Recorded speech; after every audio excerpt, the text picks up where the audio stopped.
क्या Peter Parker को प्यार करने का हक था? नहीं, मैं ये नहीं पूछ रहा कि पीटर पार्कर और ग्वेन स्टेसी एक परफेक्ट कपल थे या नहीं। मैं उससे थोड़ा सा मुश्किल सवाल पूछ रहा हूँ। मैं पूछ रहा हूँ, क्या पीटर पार्कर को ग्वेन स्टेसी से प्यार करने का हक था या नहीं, जबकि उसको पता था कि उसकी आइडेंटिटी ग्वेन के लिए खतरा बन सकती है। यहाँ तक कि कैप्टन स्टेसी ने उसको वार्न किया था और उसकी आंखों में देखकर कहा था कि उससे दूर रहना, प्यार को नहीं जिम्मेदारी को चुनो। और सालों बाद जब ग्वेन मर गई तो ऐसा लगता है कि शायद कैप्टन स्टेसी एकदम सही थे। केस क्लोज, डिस्कशन खत्म। पीटर गलत था। पीटर एक सेल्फिश इंसान था, उसने गलत डिसीजन लिया। लेकिन जितना ज्यादा मैं इस बात के बारे में सोचता हूँ उतना ही कम यकीन मुझे होता है, क्योंकि शायद सवाल पीटर का नहीं था, शायद सवाल प्यार का था। और शायद इसीलिए हर स्पाइडरमैन की कहानी आखिर में एक ही जगह लौट कर आती है, प्यार खो देना। वो हमेशा उन लोगों को खो देता है वो जिनसे सबसे ज्यादा प्यार करता है, और आखिर में वो हमेशा पीछे रह जाता है, अकेला, तन्हा। बहुत सालों से लोग ये समझने की कोशिश कर रहे हैं कि स्पाइडरमैन हर दफा अपने प्यार को क्यों खो देता है। कुछ लोग इसे कैनन इवेंट कहते हैं, कुछ लोग किस्मत और कुछ लोग बैड लक। लेकिन मुझे लगता है कि हम गलत सवाल पूछ रहे हैं, क्योंकि असल मिस्ट्री ये नहीं है कि स्पाइडरमैन लोगों को क्यों खो देता है। असल मिस्ट्री ये है कि वो प्यार करना बंद क्यों नहीं कर देता। हर दर्द के बाद, हर नुकसान के बाद, हर हार्ट ब्रेक के बाद वो फिर भी प्यार क्यों करता रहता है। चलो शुरू करते हैं ग्वेन से, क्योंकि यहीं से पूरी कहानी शुरू होती है। लोग द अमेजिंग स्पाइडरमैन की बात करते वक्त अक्सर एंडिंग को याद रखते हैं, वो क्लॉक टावर, वो फॉल, वो ट्रेजेडी। लेकिन मुझे लगता है कि सबसे इंटरेस्टिंग चीज उससे पहले हुई थी, एक चॉइस। पीटर को पता था कि खतरा है, हमें पता था कि खतरा है, और फिर भी पीटर ने ग्वेन को चूज किया। और पहली नजर में ये सेल्फिश लगता है। अगर तुम किसी से प्यार करते हो और तुम्हारी वजह से उसको खतरा है तो तुम क्या करोगे? तुम उससे दूर नहीं चले जाओगे? क्या उसको बचाना तुम्हारी पहली जिम्मेदारी नहीं बन जाएगी? क्या रेस्पॉन्सिबिलिटी को प्यार पर जीत नहीं जाना चाहिए? मैं भी पहले यही सोचता था। फिर मुझे एक बात समझ आई कि हम पीटर की चॉइस के बारे में बात करते हैं, लेकिन हम ग्वेन की चॉइस के बारे में बात ही नहीं करते, क्योंकि चॉइस सिर्फ पीटर की नहीं थी। ग्वेन को भी पता था, वो कोई बच्ची नहीं थी, उसको भी समझ आता था कि हाँ डेंजर है, वो रिस्क जानती थी, और फिर भी उसने पीटर को चूज किया। और उस मोमेंट पर यह कहानी बदल जाती है। जिस वक्त ग्वेन ने पीटर को चुना तो उसने कहा कि मुझे मालूम है खतरा है, मुझे मालूम है कि रिस्क है, लेकिन ये रिस्क सिर्फ तुम्हारा नहीं है, ये रिस्क हम दोनों का है, ये एक शेयर्ड रिस्क है। और यही वो मोमेंट है जो पीटर पार्कर को ये हक देता है कि हाँ वो प्यार कर सकता है। वो अनसर्टेनिटी के बावजूद भी एक दूसरे को चूज करते हैं, और शायद प्यार हमेशा से ऐसा ही था। सर्टेनिटी नहीं होती, गारंटी नहीं होती, बस एक चॉइस होती है, एक खामोश एग्रीमेंट, जहां दो लोग कहते हैं कि हाँ रिस्क है, लेकिन फिर भी हम एक दूसरे को चूज करते हैं। और कुछ वक्त तक ये बहुत खूबसूरत लगता है, फिर जिंदगी अपनी कीमत मांग लेती है और ग्वेन चली जाती है।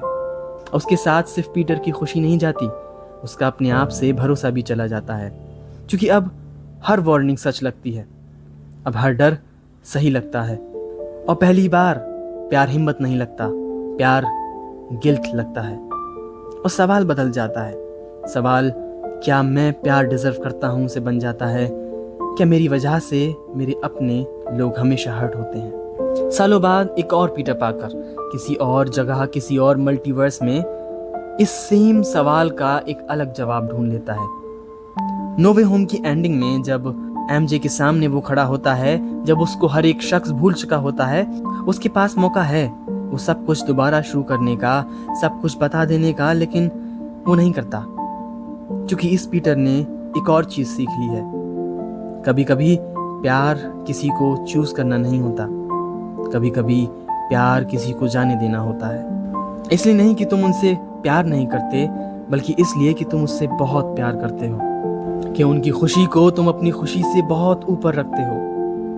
एंड्रयू ने कहा कि I choose you, and Tom ने कहा कि आई लेट यू गो। और दोनों बातें एक दूसरे के अपोजिट लगती हैं जब तक कि स्पाइडर नॉर्थ पिक्चर में नहीं आता।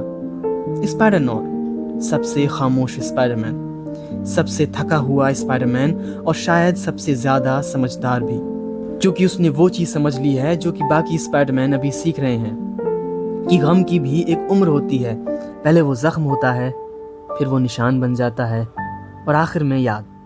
और यहाँ मुझे जॉन इलिया की एक लाइन याद आती है कि मैं रहा उम्र भर जुदा खुद से, याद में खुद को उम्र भर आया। कुछ लोग चले जाते हैं लेकिन उनकी यादें नहीं जाती। वो हमारे डिसीजंस में रहते हैं, वो हमारी आदतों में रहते हैं, हमारी खामोशियों में, हमारे अंदर।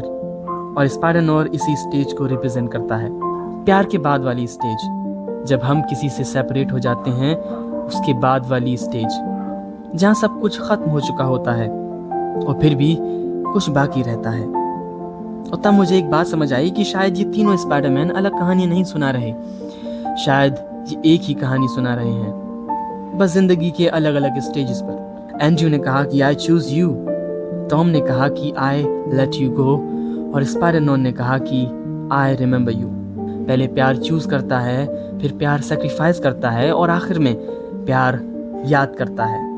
और शायद इसीलिए हर स्पाइडरमैन किसी न किसी को खो देता है। यूनिवर्स उसे पनिश नहीं करना चाहता, सेक्रीफाइस कोई रूल नहीं है, लेकिन जब वो किसी को खोता है तो वो अंदर से बदल जाता है। वो लड़का जो सोचता था कि प्यार सब कुछ जीत सकता है, एक दिन वो आदमी बन जाता है जो प्यार की कीमत समझता है। वो लड़का जो दर्द से डरता था, एक दिन वो आदमी बन जाता है जो दर्द के साथ जीना सीख लेता है। वो लड़का जो प्यार से डरता था, एक दिन वो आदमी बन जाता है जो प्यार को अपने साथ लेकर चलता है। शायद हम ही गलत सवाल पूछ रहे हैं। मिस्ट्री ये नहीं है कि स्पाइडरमैन अपने प्यार को क्यों खो देता है, मिस्ट्री ये है कि सब कुछ खोने के बाद भी वो प्यार क्यों करता रहता है। शायद उसके अंदर एक याद, एक असर, एक हिस्सा रह जाता है। प्यार अपनी शक्ल बदल लेता है लेकिन ख़त्म नहीं होता। और शायद किसी को चूज़ करने, किसी को जाने देने और किसी को याद रखने के बीच ही एक लड़का आदमी बन जाता है। और शायद यही स्पाइडरमैन की असली कहानी है, और शायद इसीलिए हम स्पाइडरमैन से सबसे ज़्यादा रिलेट कर पाते हैं।